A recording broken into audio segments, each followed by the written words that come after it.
Welcome back to They Call Me Suki. I'm Suki. This video is about my VSG journey. As some of you know, I had vertical sleeve gastrectomy on May 15th, 2026, in an effort to lose weight as a result of being on steroids for a little over a year and consistently gaining weight, and also trying GLP-1s, the trizepatide, which is Zepbound, that did not work, which I actually gained 60 pounds within a year while on Zepbound. So, and the reason for that was because I was diagnosed after having my ACDF surgery with adrenal insufficiency syndrome. The ACDF surgery was August 21st or 22nd of 2024. And then a year later, I was diagnosed with adrenal insufficiency and still waiting to be retested to see if the adrenal gland has woken up. So as a result of that, I was placed on steroids, heavy doses, which caused me to gain weight. So I am now completing week 4 post-op of the VSG surgery. And I just wanted to give you all an update. Sorry about that. That was a call from my husband's caregiving agency.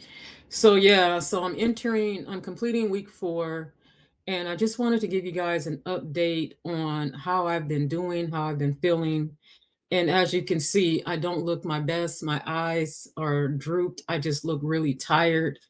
That's because I am. I have had a lot of challenges with this surgery. Why, I don't know. I didn't anticipate it. It actually started with the surgery, which I wasn't fully aware of what happened during the surgery. I just knew they said that my heart was stressed during surgery, and I found out that there was a lack of blood flow to the heart, which caused one of the enzymes, cardiac enzymes, to go up, the troponin, elevated, but thankfully it did go down, and I believe it's down to normal. They haven't told me anything otherwise. But after that, the day after the surgery, my blood pressure spiked and they couldn't get it to go down. They kept giving me medicine, and then all of a sudden it dropped. They couldn't get it back up. So then they had to give me a lot of IV fluids rapidly. I became dehydrated. What else happened? So many other things that happened during that time. Oh, my heart rate would go up anytime I moved. So I ended up being in the hospital 5 days as opposed to just overnight. And then after that, a week later, after being out of the hospital for a week, I ended up back in the hospital because my blood pressure was dropping too low. And I have to be careful with that because of the adrenal insufficiency, to make sure that I'm not going into adrenal crisis. So it was pretty scary. I couldn't keep my eyes open. And then after I was discharged, I ended up seeing my cardiologist, my PCP, and I am wearing I don't know if you can see it, it's on one of these sides right here. I'm not trying to show my boobies, but a heart monitor. Sorry about that if I offended anyone, just trying to show the heart monitor. So I'm wearing a heart monitor. I think I have 5 or 6 more days to wear it. I believe all is well. All the tests they ran in the hospital were negative, thank God. But they wanted to have me wear the heart monitor because I did have heart palpitations. I still get heart palpitations, but I think a lot of it happens when I think I'm having dumping syndrome, which is if you eat too fast or if the food seems to be going down too fast, your body interprets that. Or if you have something greasy, which I have not used any oil in anything that I've made, or if it's too sugary. Haven't really had anything sugary except those so-called sugar-free drinks that are too sweet for me because I can't stand the taste of sugar.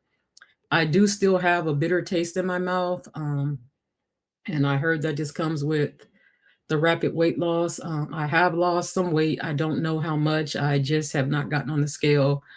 I can tell a little bit in some of my clothes. It's not a huge amount because it's only been a month going into week 5. tomorrow, which would be Friday, will be week 5. So I'm recording it the day before, and that will be week 5 starting tomorrow. A lot of times in my stomach, I try to eat, but it's really difficult. So the amount of food that I'm able to eat is between 1 ounce and 3 ounces, and it varies. And sometimes, I'll give you an example. The other day, I decided to try refried beans, which probably was not a good thing because I'm already getting gas every time I eat. So I tried refried beans and I did 2 ounces, and I put like a tablespoon of, not even a tablespoon, probably like a teaspoon of 2% cheese just to try to make it taste better. And so that ended up being things like 2.1 ounces of food. I ate that and I was still severely hungry, but it was late. I usually don't like to eat past 6 or 7, but since this, it's just been like whenever, because I've been so tired, I fall asleep. Excuse me, and I burp a lot. I fall asleep and I don't wake up until about 7, and I need to take some evening medicines. I have to wait 30 minutes before I eat, so it's putting me to like 8, 9 o'clock at night eating, which is not good. And then after that, I'm sitting up, I'm waiting so I can go back to bed. But then it's like it's stuck. It's not like going down as quickly as I would like for that small amount of food. So I was really, really hungry. So I didn't eat anymore because I knew I needed to take meds and I still needed to try to meet my water goals, which I have not been meeting. So the next day, which was yesterday, I decided to eat the beans again, but this time get a little more because I was so hungry afterwards. So this time I doubled it. I put 4 ounces, same amount of cheese, maybe a little more cheese, but this time I did add like a drop of sour cream and some taco sauce, just trying to make it taste better. Well, my stomach didn't like the sour cream, and it was only a drop, and it did not like the 4 ounces of the beans. After I ate it, I mean, I still felt like I was hungry, but it was just coming up, burping up, you know. So I realized that was too much food, even though they told me that for snacks, I'm supposed to have a half a cup of food, which would be 4 ounces.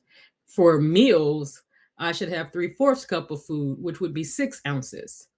I have not been able to do that because when I did the 4, and that was the most I've ever eaten since the surgery, and it was just beans, and I figured sliding down easy, and either I ate it too fast, which I don't think, because I think it took me about 45 minutes to eat it, and I was sitting up and I still got sick. So it made me so full and so bloated, I couldn't even take my night medicine. Thankfully, I had taken the other medicine before, but there was one more pill that I needed to take that I could not take. So that's what I'm saying. So I don't really know what to eat. The other things that I have been eating, which kind of goes down most of the time easy, is salmon salad. And the way I've been making, and I'm not even a fan of salmon, but since the surgery, that's been the most thing that's gone down easy. And I don't even know why I decided to make that. It was something my mom used to make when I was a kid, and it tastes pretty good, even though I don't like salmon. Um, I guess it was just the Holy Spirit telling me to try it, and it actually works. So the way I make that is boiled eggs, the salmon in the packet, the pouch, smash it up, tablespoon of mayo, a little bit of sprinkle of pepper, garlic powder, onion powder. That's it. And it goes down without any problem. They told me to do ground turkey. Ground turkey was not my friend. Only one day did it not hurt me, and I prayed, and it went down so easily. So what I found out, all of this stuff should have been pureed. No one ever told me that. They just said soft food that you can mash. So that's what I thought. They told me to cook the ground turkey in either broth. I didn't like the broth, so I just cooked it in water. So I bought a food processor. So today I'm going to try and blend it and see if I can get the ground turkey down, because I would like some hot food and something other than beans that is not agreeing with me. The other thing that I have been able to eat is hummus. That has not bothered me. So I to give you a brief update, what this is supposed to be going into week 5, I've been sick. So I had an extra week off work. They're supposed to give me another week. I'm not sure if they're going to. They want me to meet with the surgeon on Monday. They want me to do a GI study, which I can't get an appointment until October. So I'm not feeling my best. I had one day this week, and that was a day that I prayed over that food. I pray over my food all the time, but I prayed that morning, Lord, please let me be able to eat this food without any problems. And I did. I had the ground turkey that I cooked with a scrambled egg mixed together, and that was about 3 ounces of food, and I was able to keep it down without any pain. And I've been trying these Chobani drinks, but I think that they may be causing me gas, or either it's the beans that I've been eating. So I'm not going to eat beans today. Try the Chobani yogurt drink tomorrow and see if I still get gas. It's very unpleasant. I blow up. It hurts, passing gas, and just all around unpleasant. So my journey thus far, I have lost some weight. I'm not sure how much. The last I checked, I think it was between 17 and 20 pounds, about the same as what I told you last week. I have not been getting on the scale. I just don't want to be a slave to the scale. I just want it to come off. That's simply it. So far, going into week 5, ending week 4, I've been sick still, low energy, really having to go to bed like about 3 to 4 at the latest. I've stayed up a couple of nights to like 9, which was a lot, and I'm still having leg swelling. I don't know if I told you all, I ended up in ER again because my legs were swelling. They checked me again for blood clots all throughout my body, my legs. There are no blood clots, thank the Lord Jesus Christ. Um, so I don't know why my legs are swelling. And then I had difficulties walking with my knees. And you all know I had the hyaluronic acid injections, and I was walking just fine. And just out of nowhere, leaving the ER, I couldn't, well, before going to ER, but then the night, that morning in coming home, fell asleep on the couch, and I couldn't put pressure on the right leg. So both legs were bothering me.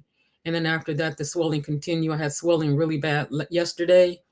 And one of my caregivers, who is a surgeon from El Salvador, said that it's common to have some swelling in the legs after surgery and to just elevate them 30 degrees, not and have them elevated while sitting in a chair.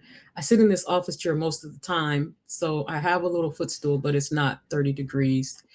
So the best thing is to be in the bed. The couch hurts. I hate the couch, so I got to get a new one.